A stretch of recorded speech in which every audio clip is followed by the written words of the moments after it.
As a trauma survivor, I have always been interested in resilience.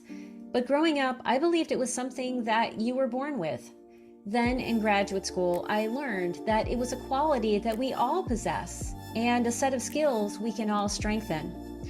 Most of my resilience has come from writing and seeing myself in new ways by confronting the stories I've always told myself. The more I did that, the stronger I became, and I've dedicated my life to helping others do this work.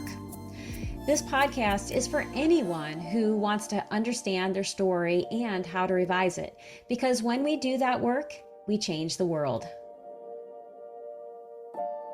Today we're talking about sexual abuse and sexual assault.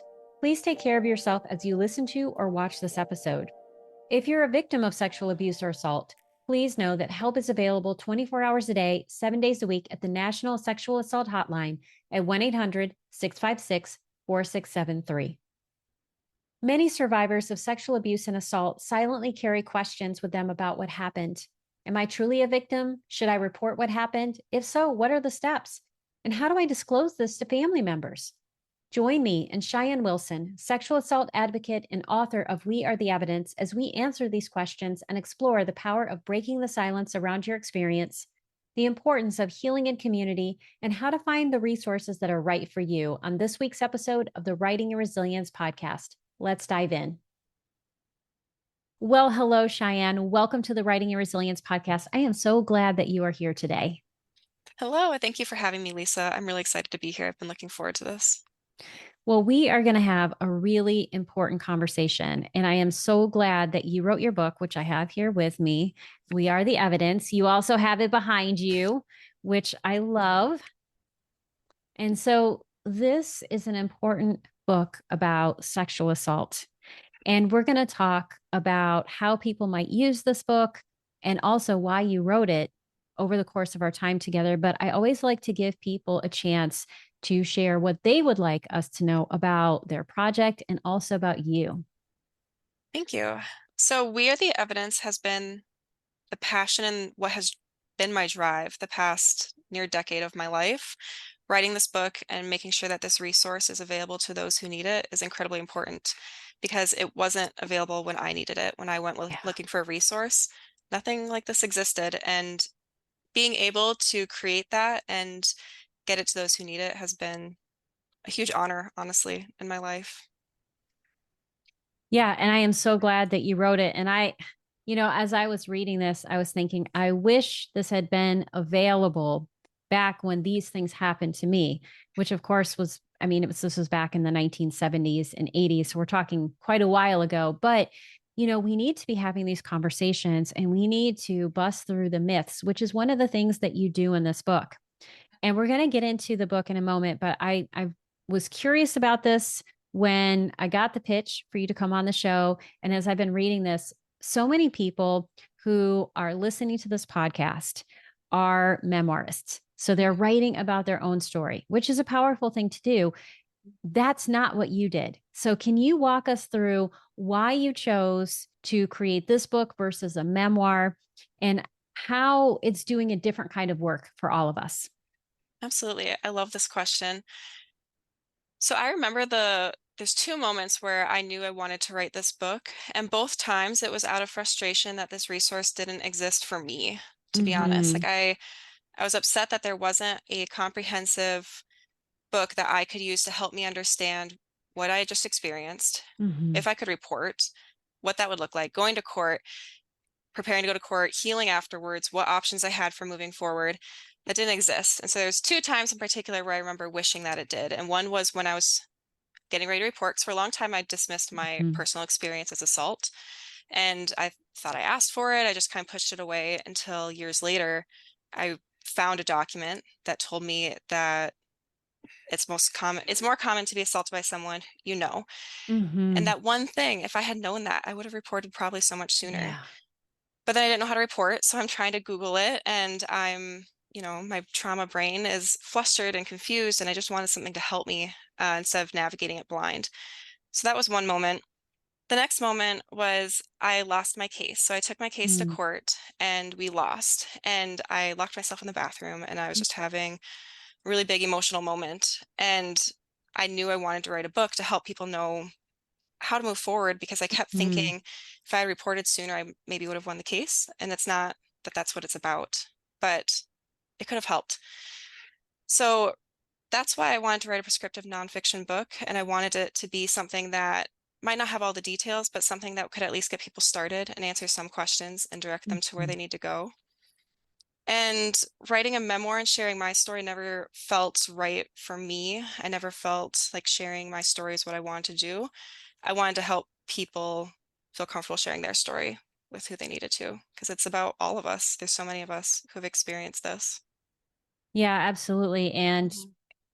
I might be getting these statistics wrong because it's been a little while since I have looked at them, but I'm pretty sure it's 1 in 5 overall. And I think it's 1 in 3 girls and 1 in 6 boys. Does that line up with what you know? I believe so. Last time I read the statistics, I believe so. Yeah.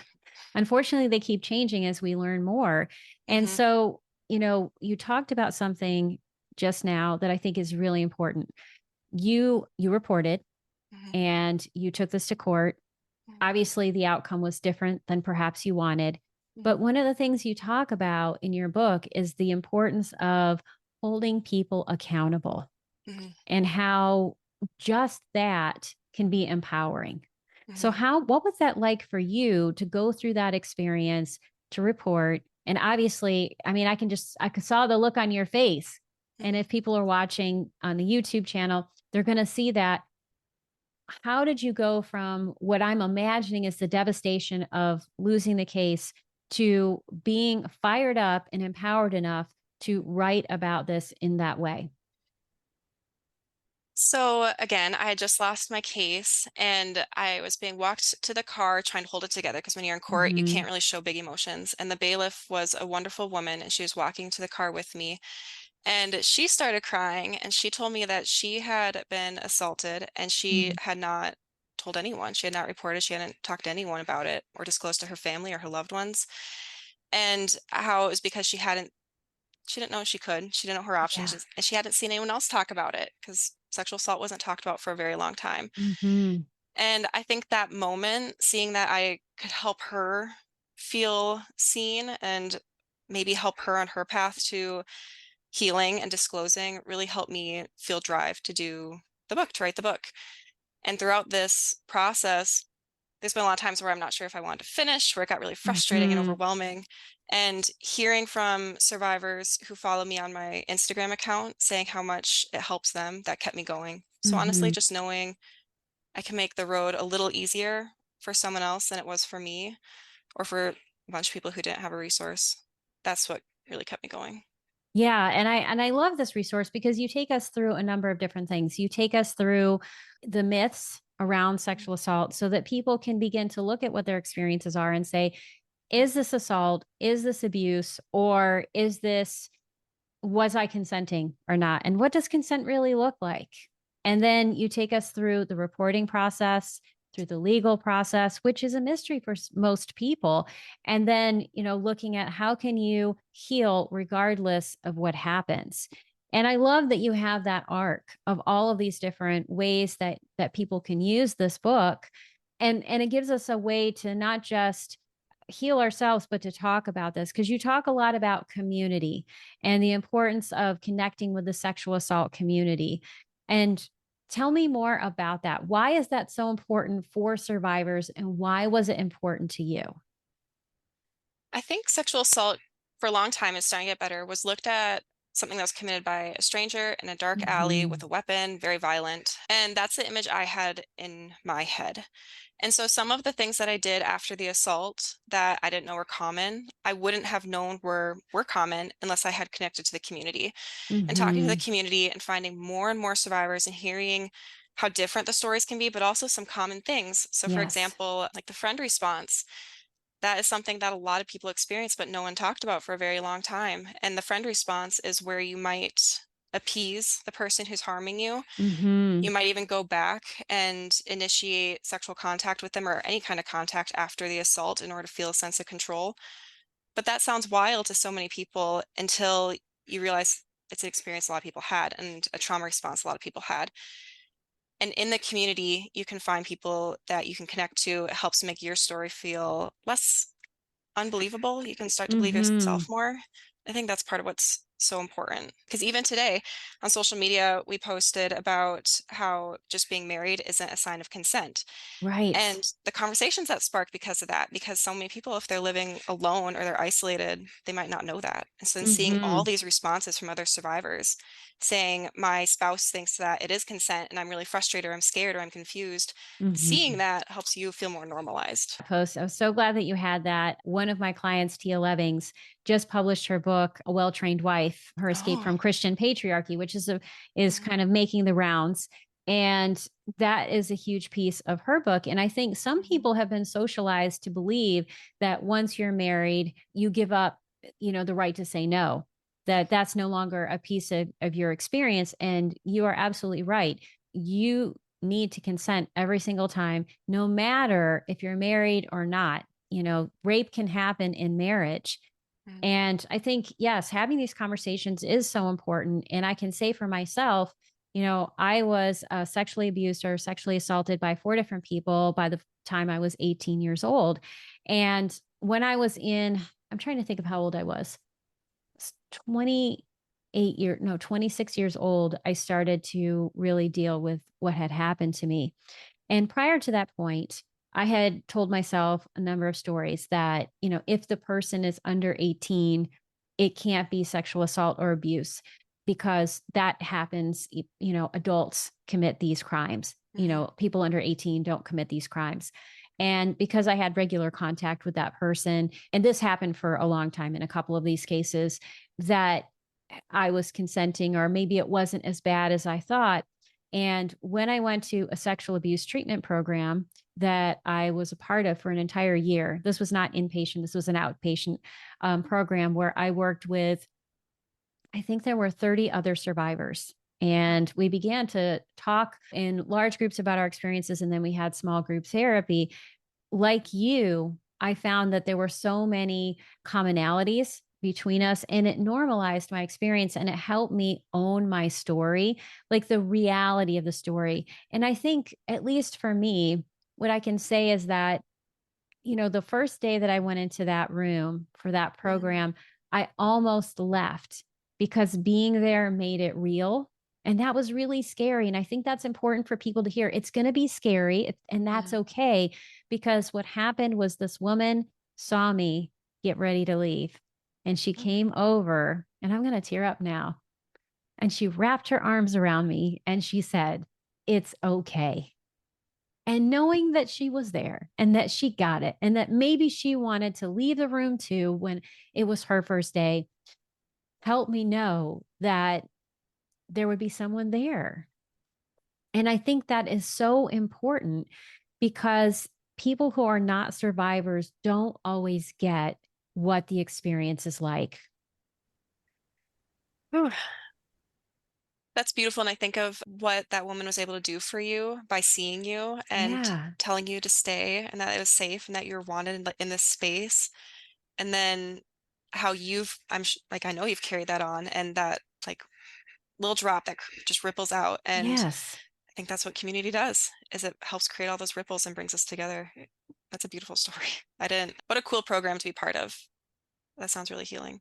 I say thank you every day that that was available to me, because at that time, this was a program that was run through the United Way, and Mhm. I did not have the money to pay for therapy. And I think my sessions were $8, and that was what I could afford. So I say thank you every day. And one of the ways that I paid that forward is that when I was getting my clinical training, I worked as a pro bono therapist for a local organization that provides mental health care for women who can't always afford it. And so I think that there are ways that we can pay this forward, but I think being part of communities that normalize our experiences are so important for all Mhm. of us. And, I can imagine there are probably some listeners right now who are thinking, well, how would I find these communities? What if I'm isolated? What if I don't know where these things are? What would you tell them? So I came from a rural area, and so I know how hard finding community can especially be there. So when people just say like, "Oh, go to your local resource center," or whatever, you might not have that if you live in a rural area. So I Yeah. think being creative is really important. I try to list online resources, hotline numbers, in-person resources to check out, and like social media pages in the book because you do have to get creative. Yeah. But if you're looking for that sense of community, I'd say hotline's a really good place to start. And that's partially because of my Hmm. own experience. I love hotlines because I was so afraid to use them. And then I had to, and I was in a really dark place for a while. Hmm. And they were able to help me find resources around me or resources online that could help me. Another thing to consider too, if you don't have a community around you, a resource center for in-person sexual assault resources, and that's what you're really looking for, Hmm. is to try to find sexual assault resources that might not be in person. So like online, there's advocates that you can connect with in metro areas, but still to try and find some in-person community. Yes. And that can be through hobbies, it can be through passions, work, because having people in your corner that you're physically seeing can be really helpful too. So Hmm.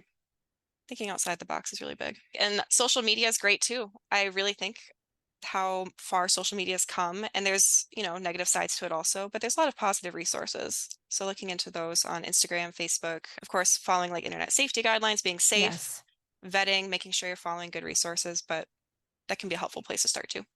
Yeah, and I like that you are sharing some of those resources because I agree. I follow some of these resources in the complex PTSD communities in on Instagram, and I think there can be some really good communities out there.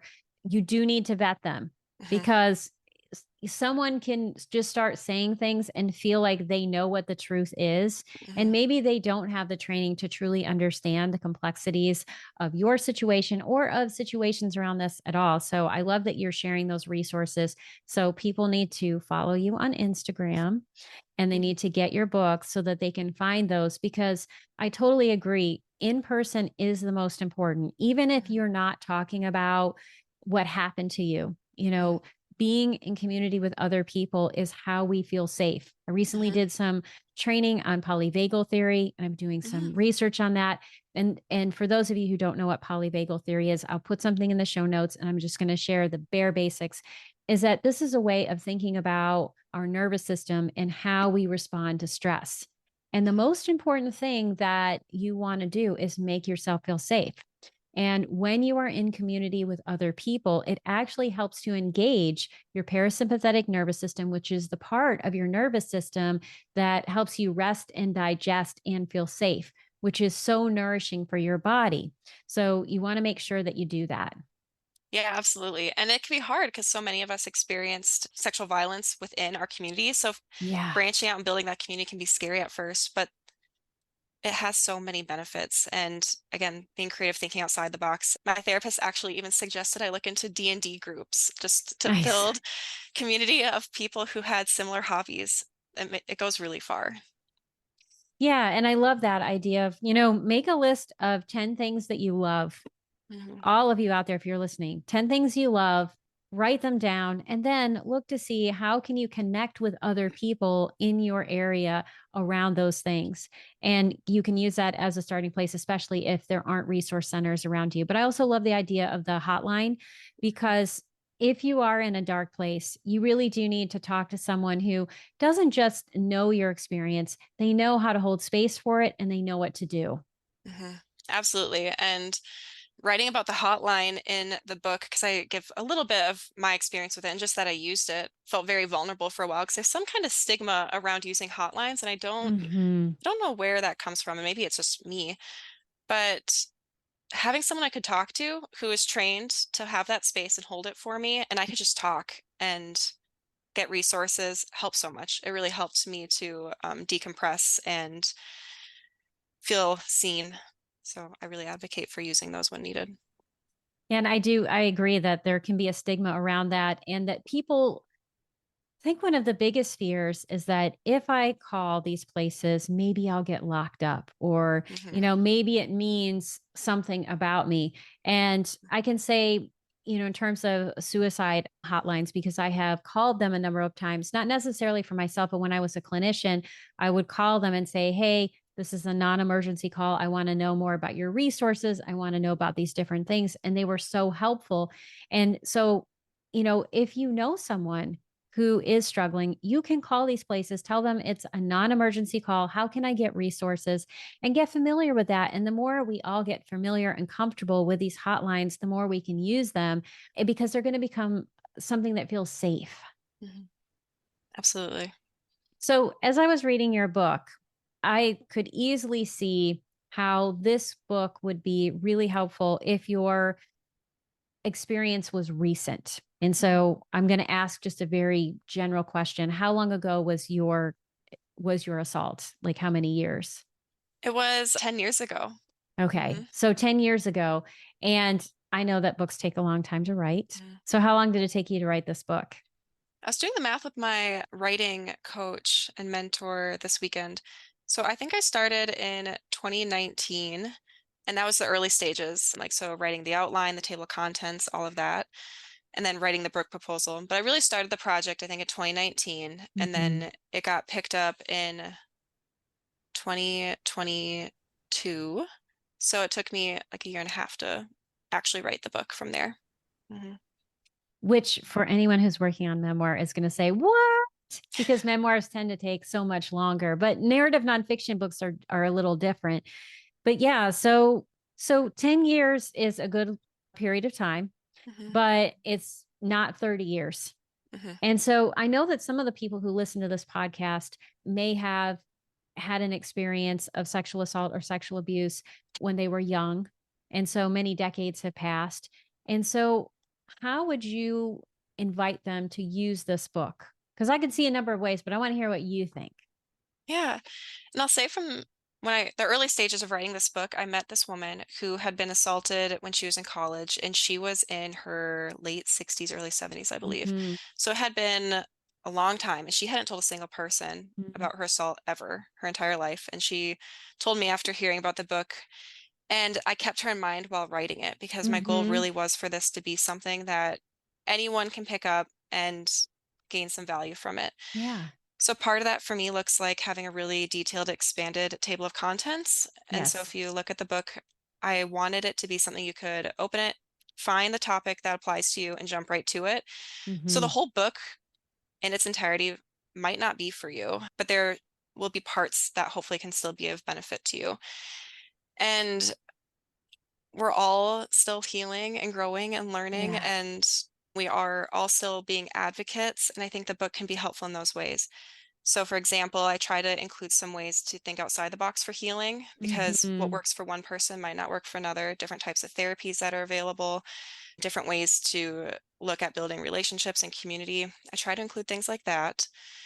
But also, even if your assault happened a long time ago and you feel like you've done all the healing and growing you needed to, and you've had the time to do that, still having a copy of the book available or knowing about the book so you can give it to someone else who Hmm. is maybe more lost or unsure of what to do next, and they were maybe more recently assaulted, or maybe they were assaulted a long time ago, but decades later, they're now feeling comfortable to start exploring, Hmm. disclosing, for example. It could still be a resource for them. And I try to have things that are very practical and very helpful. And one thing that comes to mind is how to disclose to someone that you've been assaulted. Yes. Because a lot of people, and we saw this with the Me Too movement, are just now coming out and sharing their story, even though Hmm. things happened, their assault happened a long time ago. And it gives ideas on how to disclose, how to tell your Yes. loved one.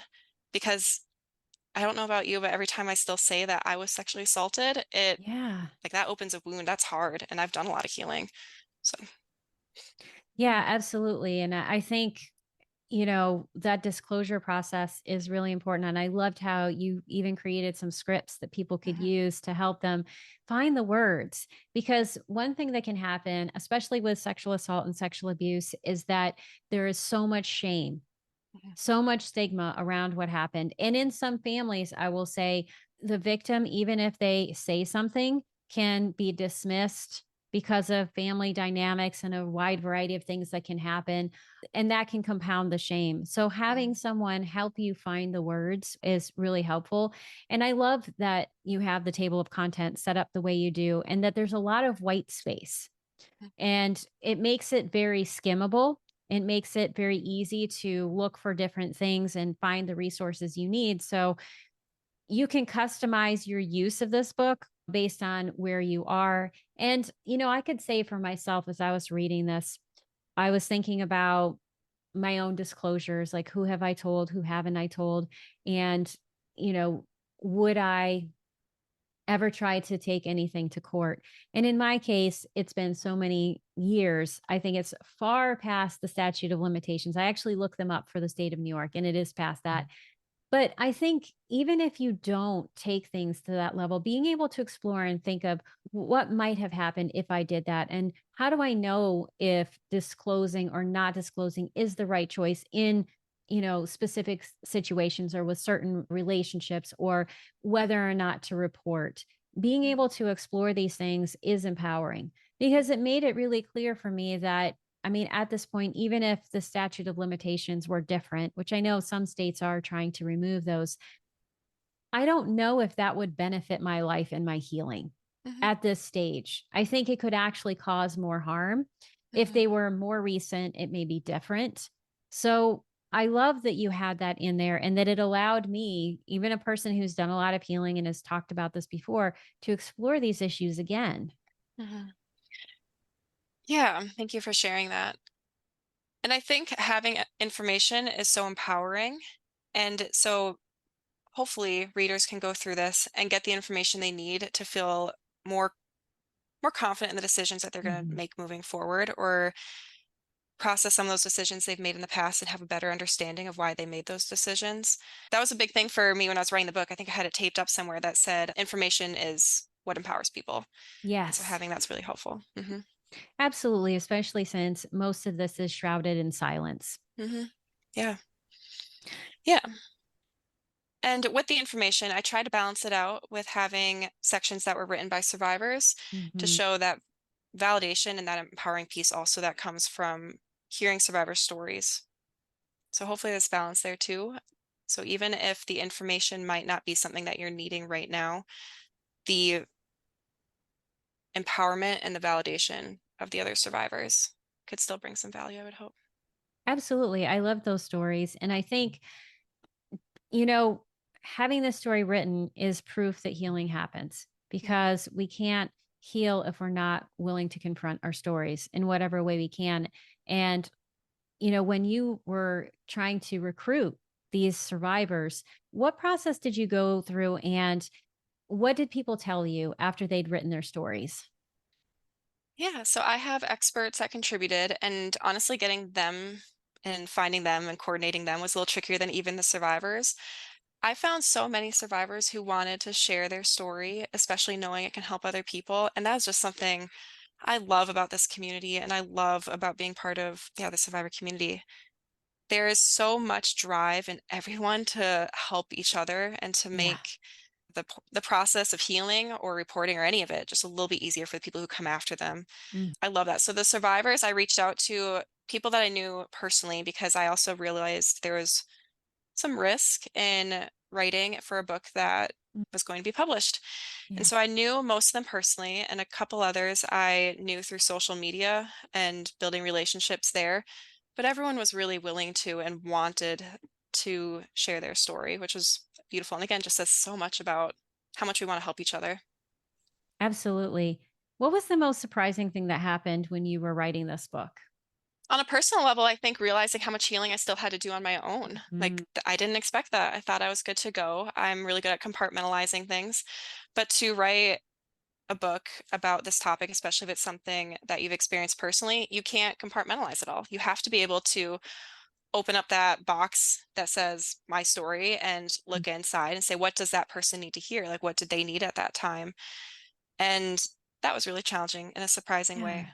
And I would encourage anyone who's writing about their experience to make sure that you've got a really strong support network and to make sure that you're in therapy or in something that is similar if therapy hasn't worked well for you, because stuff's going to come up. You're going to be really surprised by what shocks you. So for me, when the book was coming out, I realized I was afraid to be seen. After my assault, I Mhm. spent so long being invisible, and suddenly I wasn't going to be invisible anymore and having to work Yeah. through that. So all kinds of stuff comes up when you're writing.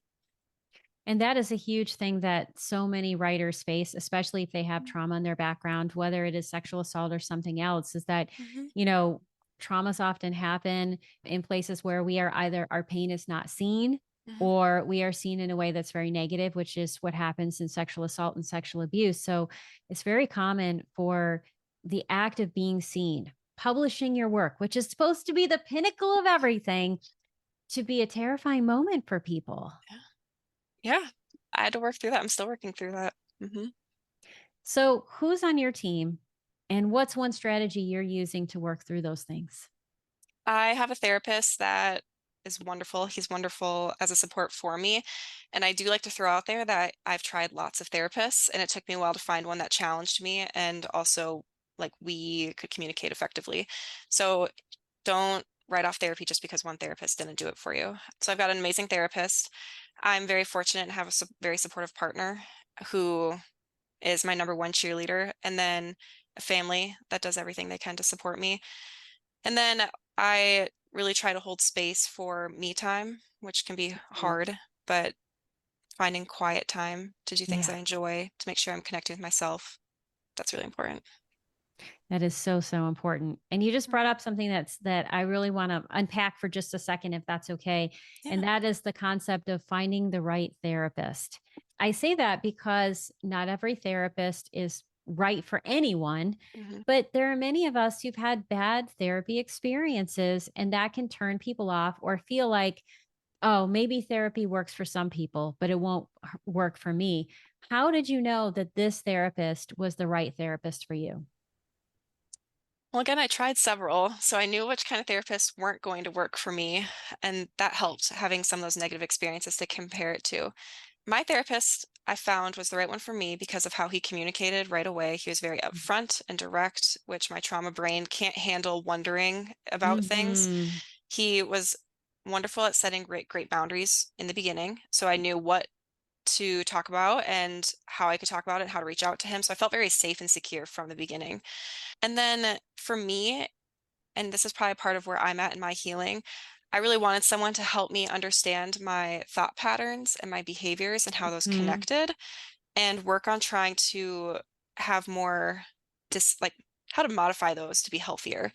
And Hmm. that's why I knew he was the right one because I I've worked with a lot of therapists who just want to talk about the experience, which is super beneficial for some people depending on where they're at in their healing journey. And I didn't want to rehash everything that I've gone through over and over again. I want to be Yeah. present. How do I move forward? How do I take my Hmm. thought patterns and be aware of them and modify them to something that's healthier? So what I'm hearing in this might have been more like cognitive behavior therapy or trauma Hmm. informed cognitive behavior therapy. Does that sound Yes. correct? Yeah. Yeah. And so that can be a good modality if you're wanting to look at your thoughts and how you move forward in that Hmm. way. And just because I'm just going to unpack it and I'm putting you on the spot. So feel free to say, I don't know, or pass. That is Hmm. always a good answer. You said that your therapist was really direct. Could you give Hmm. me an example of maybe a question? It could be a general question that he might ask that would be direct in how that made you feel safe. So part of when I say he's direct is as I'm talking, he will have me pause and stop and say, "You just said this sentence. You worded it Mm, this way." And he'll ask me direct questions about why I worded it that way instead of a different way. And that's really helpful. And he's also very direct in telling me what patterns he sees. So hmm. we work on it together and it's very collaborative. But yeah, I'll have to think about if there's a better way to explain it. But for me, it's knowing that he's paying attention. He's going to ask Hmm. the direct question as it comes up.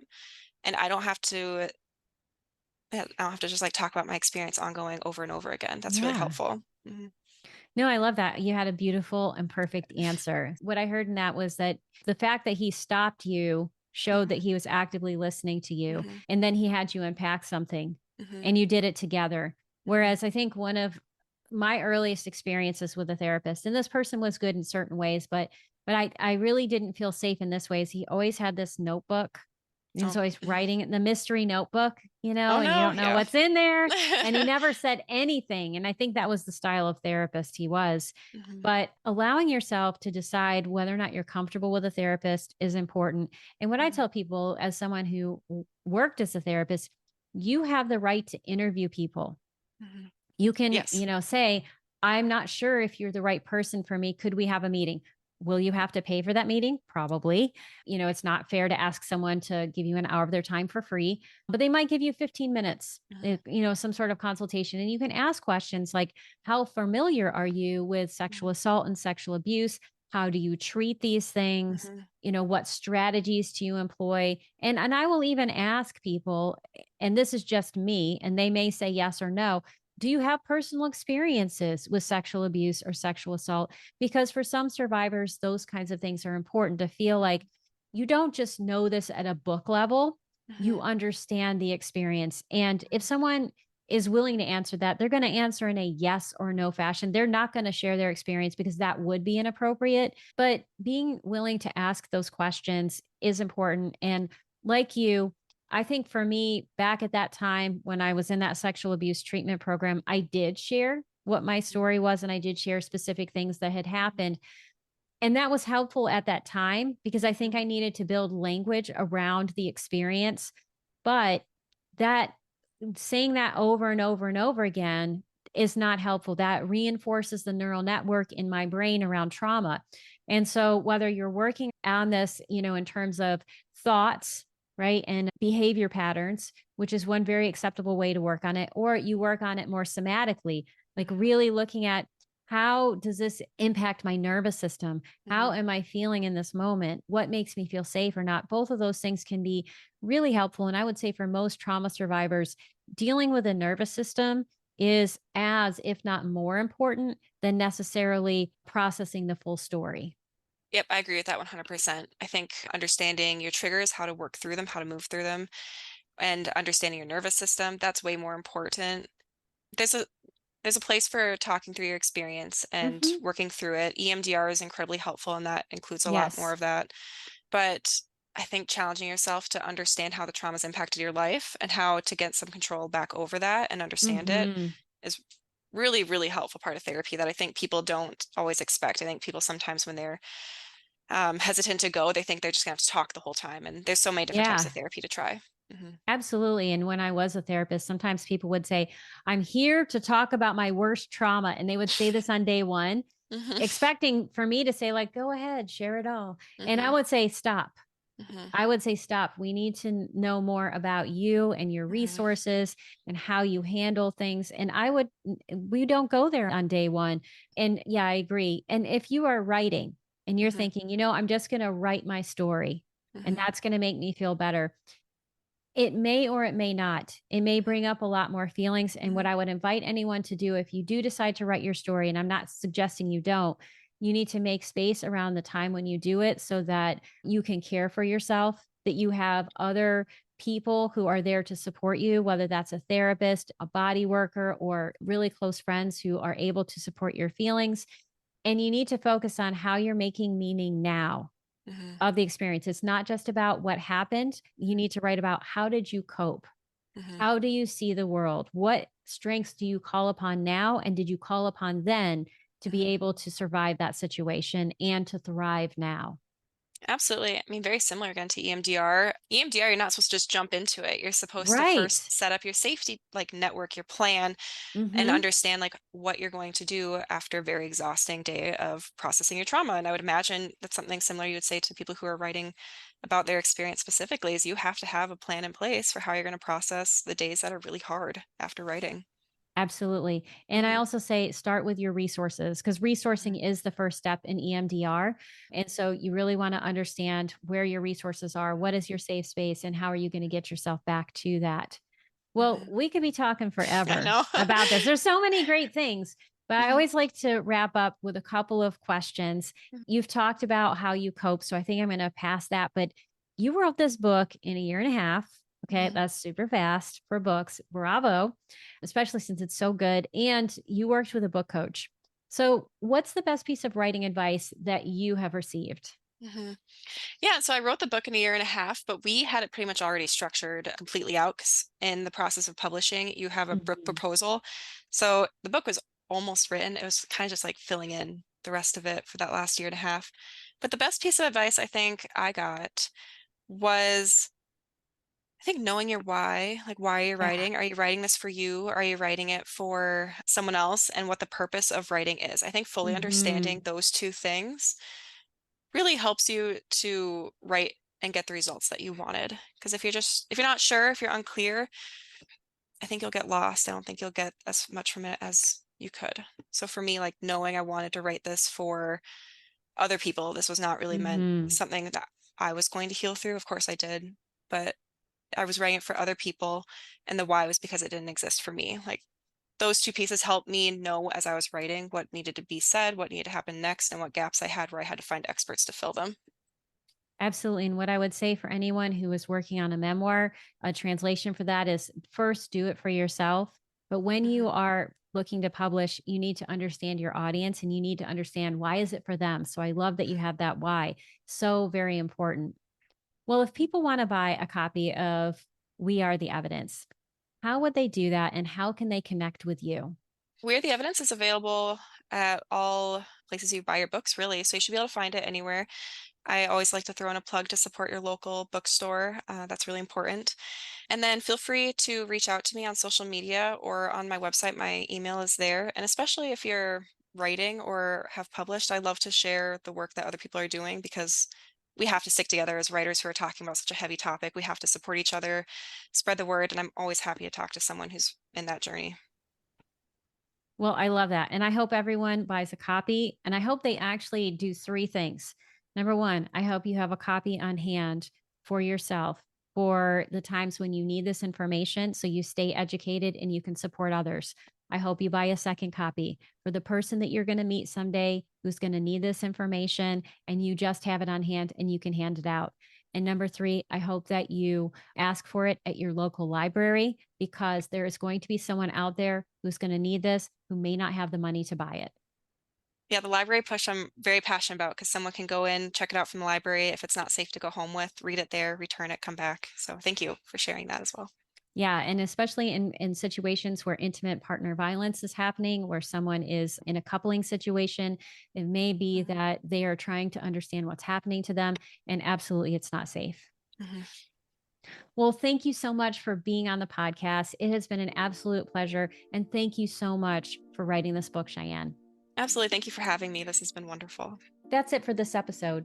If you'd like to learn more about Cheyenne and, most importantly, buy a copy of We Are the Evidence, please see the show notes for this episode. If you're learning from or enjoying this podcast, please subscribe to my YouTube channel. It's a free and easy way to support the podcast. You can also get the latest episodes delivered to your inbox by signing up for my Writing Your Resilience newsletter. As a thank you, you'll receive a free copy of A Trauma Survivor's Guide to Writing the Tough Stuff. You can also follow the podcast on Apple Podcasts and Spotify, where you can leave a 5-star review. If you have questions for me, comments about the podcast, or questions or topics you'd like me to consider for the Writing Your Resilience podcast, please leave a comment on YouTube. I read them all, and I'd love to hear from you.